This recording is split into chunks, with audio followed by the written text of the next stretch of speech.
Welcome to Tech in Translation, the podcast where we break down the complexities of today's most innovative technologies into something we can all understand. Brought to you by Ironbow Technologies, a next-generation solutions provider.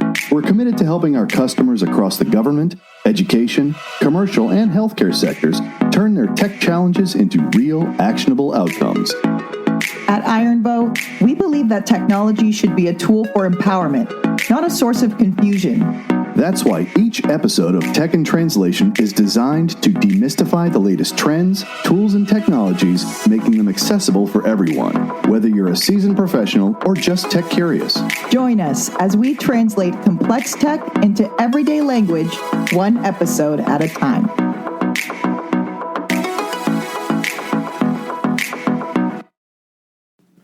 Welcome back to Tech in Translation. I'm your host, Tom Wooten. Today we're diving into IT modernization, what it is, why it matters, and how organizations can upgrade for the future. Joining us is IT Modernization Director Eugene McCall from Ironbow. Eugene, tell us a bit about your background and how you help organizations tackle IT modernization challenges. Absolutely, Tom. First of all, happy to be here. Thanks to the team for including me on this one. A little bit about me. I've been doing tech for about 20 years. I started off as a network engineer in the Air Force.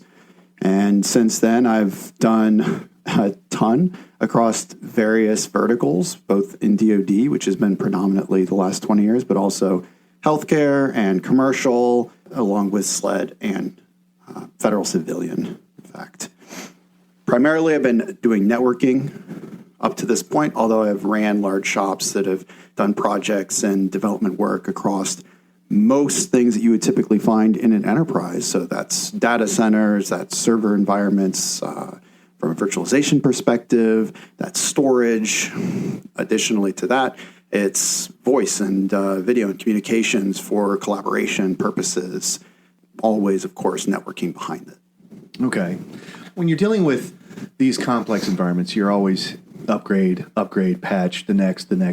But now we're listening, or now we're hearing IT modernization. So that's a term that gets thrown around a lot, but it can mean different things to different organizations. Can you break it down for us? What does IT modernization really mean in practice? Yeah, no, it's a good question. And of course, in the industry, terms like this get used in a variety of different ways. So for how we think of IT modernization, it's essentially the elimination of technical debt within an organization in order to more efficiently support a mission or business operation. More efficiently support a business operation.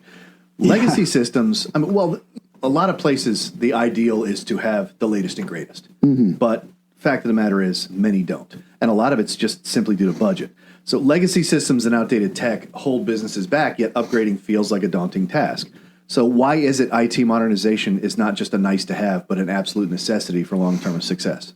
Yeah, well, especially now as we've been in the last 30 years building this modern world that we all live in, where telecommunications is a critical component to everything we do. If you think about how businesses operate, everybody and their brother has an app on a phone that they can purchase through if they're into business to consumer goods.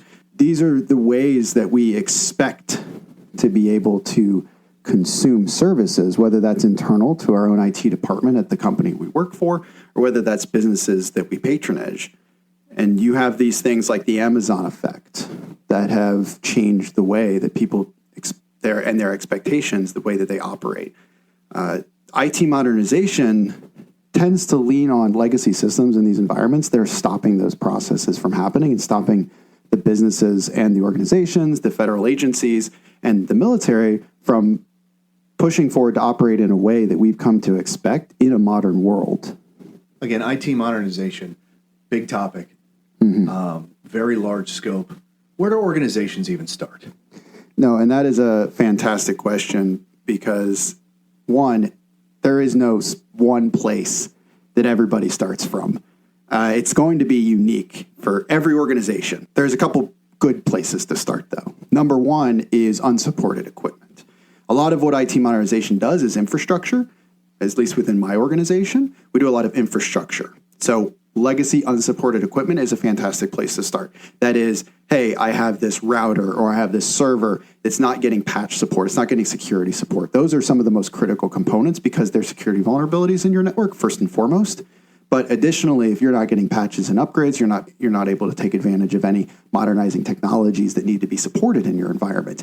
So they're the, if you will, low-hanging fruit of most infrastructure environments. So that is a great place to start. Where that is and how you find that information, well, depending on the organization, it can be difficult to do so.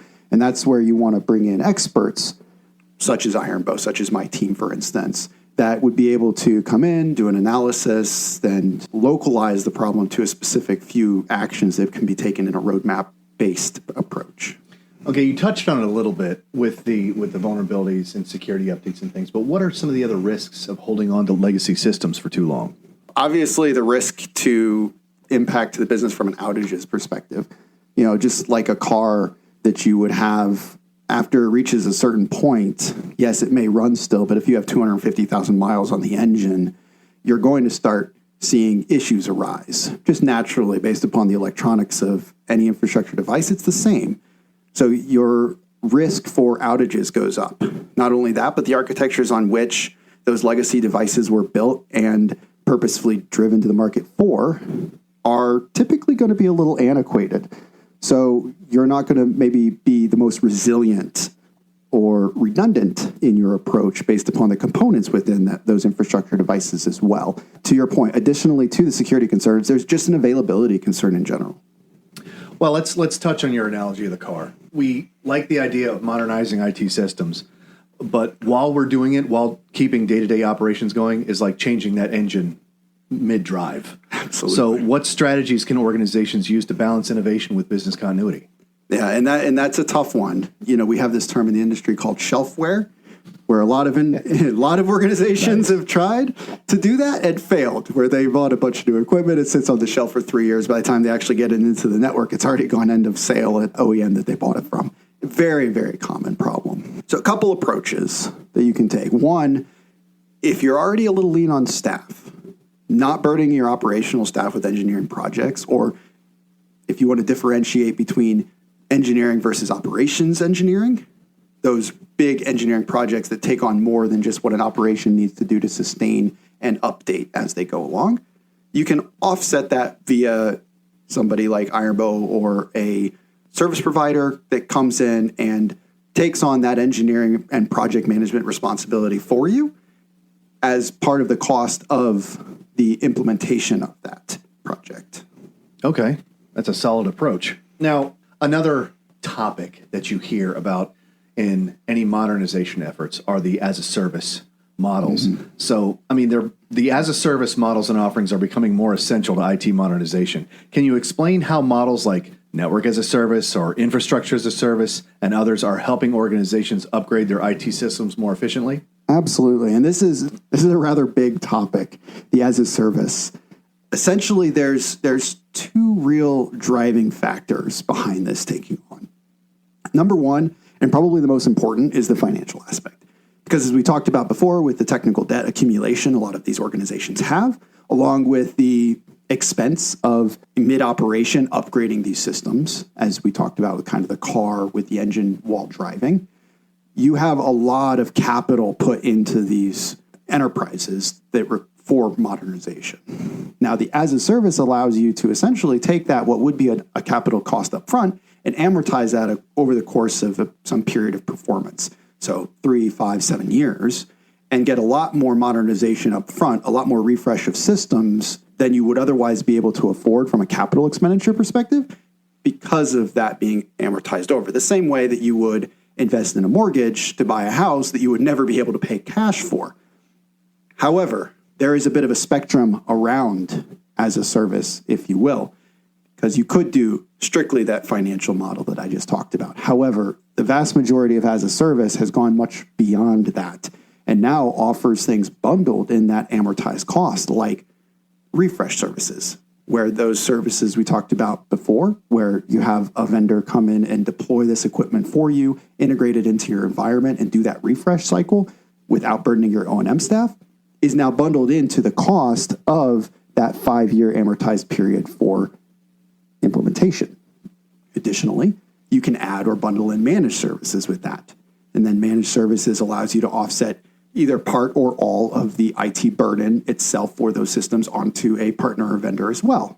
You can even go so far in the industry, especially around network as a service and some of the private cloud offerings that are out there, where you have SLA-driven procurement methodologies. So that is, in simpler terms, I'm not buying a set of boxes, or I do not have a BOM that I'm associating with a procurement, so much as I'm buying a service and I expect this service to have a certain amount of uptime, a certain amount of latency requirement or bandwidth throughput or storage and compute capacity available to me, and I'm just going to pay for that. Very much in, as you would think of the cloud model, like in AWS. You don't go and you don't buy a server at AWS, although you can with a reserved instance. You typically buy a service. Okay. So you've got some organizations that maybe don't know as much about service offerings, and they want to maintain control. I mean, that's a lot of the things about on-prem is I'm maintaining control of my systems. And obviously, if you have a truly resilient setup, you should be able to upgrade this piece while this is running and then turn this one down because this one's now upgraded, and then upgrade the piece that you just turned down, that kind of thing. Sure. But what advice do you have for leaders who are hesitant to make the transition to as a service? Yeah, that is a tough question. I would go back to my spectrum analogy. For the risk adverse, understand that as a service can be a financially acute way to buy product, the same way it can be for services. At what point along that spectrum, from pure lease equivalent of product procurement through to a fully managed SLA that you're not even buying boxes anymore and you're just buying a service like you would electricity from the electric company, where in that spectrum do you land? Do you want to still own services? Do you still want to own day two operations, but maybe offload the implementation and integration services and amortize that with the procurement? Absolutely, we can do that. We can provide custom bundles across that whole spectrum. For instance, our hardware subscription offering is specifically targeted at network environments where we come in, we do the implementation, we do the integration, we do asset management for the customer, but they handle all day two operations. So they do the day-to-day care and feed of the network, but they're still taking advantage of the hardware refresh and potentially modernizing services like wireless, like Wi-Fi 7, that they could put into the network without having to pay that capital expense up front. What advice would you give leadership of an organization that is hesitant to hand over things like change control? Because when you're dealing with software as a service, let's use one of the vendors that we are all familiar with as an example. You're using Microsoft. You're utilizing Microsoft Exchange, for example, Exchange Online. Well, they upgrade to the latest version, and then your administrators log in the next day, and it's a completely different UI. That can give some serious apprehension to leadership, because then they're going, all right, we want to make sure that we're managing our environment properly, and it's hard to do that when you don't know the next version is coming out. Or yeah, and that's where strong partnership with the vendors that you're working with, managed services if you have it, and it really comes into play, because part of our job is to track all of that with the different OEMs, right? We have and maintain partnerships with a variety of OEMs, all the leading platforms in tech, and we are constantly updating and understanding how their revisions are coming out, how their modernizations are happening internally to their even base level code that they're putting on the boxes that you're buying. So that partnership is how you can attain that knowledge in a single place. Okay. Well, let's pivot from the security and legacy and on-prem versus as a service to more of automation and efficiency. So IT modernization often brings automation into the mix, helping businesses operate more efficiently. What are some examples of automation tools or strategies that can make a real difference? There are a ton. This is, again, similar to as a service, an extraordinarily broad subject. It's like saying, hey, give me an example of technology. Yeah, exactly, right? hey, what is technology? In your own words. So let's narrow it down and talk about a couple specific use cases. So we talked about hardware as a subscription. One of the ways in which we do integrations for that for our customers is through automation. The automation that we leverage essentially combs the existing network, pulls out all the configurations, extracts from that the critical variables that we need to implement a new configuration, builds a golden image around the current environment and other additional standards in the community. So for instance, DoD, maybe it's STIGs that we need to ensure that we're applying, builds that golden image, utilizes that as a template inside of a platform, and leverages that platform to automate the deployment of new switches through a zero-touch provisioning process. That is a full automated end-to-end process that we can do to take essentially what would be a 2-month build and take that down into just a week or less. Oh, wow. Again, we're talking about major changes for organizations. Yeah. There's a lot of benefits. There's a lot of questions that we're answering here. But another main one that I know that leaders want to address is what are some of the biggest hurdles or common roadblocks that they're going to face as they're going through these processes, and how can they overcome them? There's definitely going to be some hurdles. Reality speaks in the sense that anytime you're updating systems, anytime you're causing the potential for major disruption in your environment, it's going to happen a certain percentage of the time.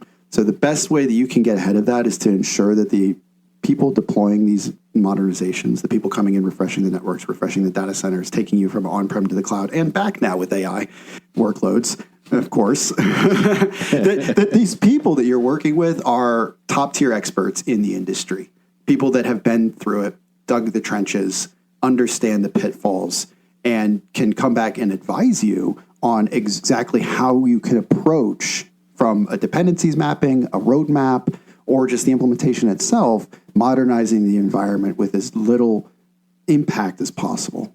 Let's move into the various business sectors and some of the things we've seen and some topics we can touch on here. Like, for instance, the federal government. Okay, federal agencies often deal with some of the oldest IT systems. How are modernization efforts helping agencies improve service delivery and security? No, that is true. I think as a citizen, we've all been witness to some of the issues that our federal government has, unfortunately, with their tech debt come in and have an impact on us personally.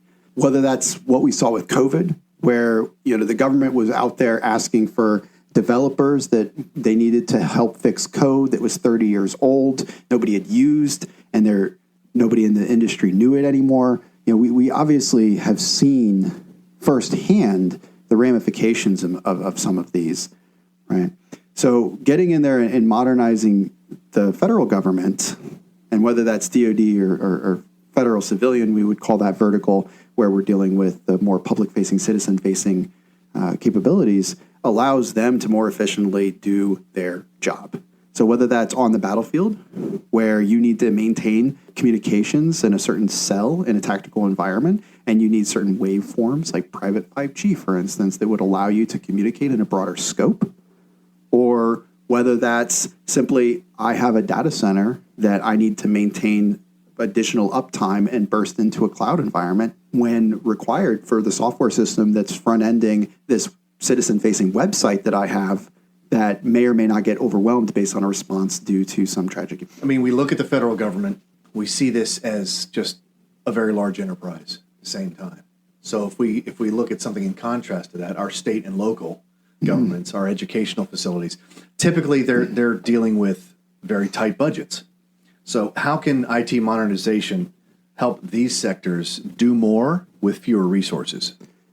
Yeah, and there's definitely a couple ways that we can help there and what IT modernization can bring to the table. One, in the general sense, bandwidth, latency, compute, terabytes of storage has all become cheaper over the years. But when you're dealing with systems that are 10, 15, 20 years old, running slower speeds, slower compute, slower everything, to do a one-for-one upgrade might not actually cost as much as you think. Now, of course, with modernization, we want to build efficiency, we want to provide more capabilities, but it doesn't always require a large increase of footprint. And in a lot of cases, you can actually get more for your dollar by downgrading the size while upgrading the hardware behind it for some of these SLED organizations. Secondarily to that, I would go back to as a service. The SLED market is a fantastic market for as a service implementation because, like you said, they don't have much budget, but they have fairly consistent budget. So when you talk about amortizing over the course of 5 years, what maybe one, say, state agency needs to accomplish in the next 12 months, well, they can still get the 12-month execution of the project and pay for it over the course of the next 5 years. That, especially when you talk hardware as a subscription type modeling, where it's strictly the implementation services and underlying hardware, can be very attractive to a certain state or higher ed or other SLED organization. Okay, well, let's for a moment pivot over to healthcare. You want modern systems dealing with patient care and managing data. Now, typical healthcare systems focus on the 3 S's: space, supplies, and staff. There's not an IT acronym in there. There's not a security S in there. But what modernization trends are driving efficiency and better outcomes in healthcare organizations? There's a couple. Obviously, IoT, I would say, is one huge trend in healthcare. When you talk about telehealth and telehealth carts that are in hospitals, allowing for faster doctor visits and nurse rotations through video counseling, things like that. The IoT aspect of that and the IP connectivity aspect of that is a pretty big factor.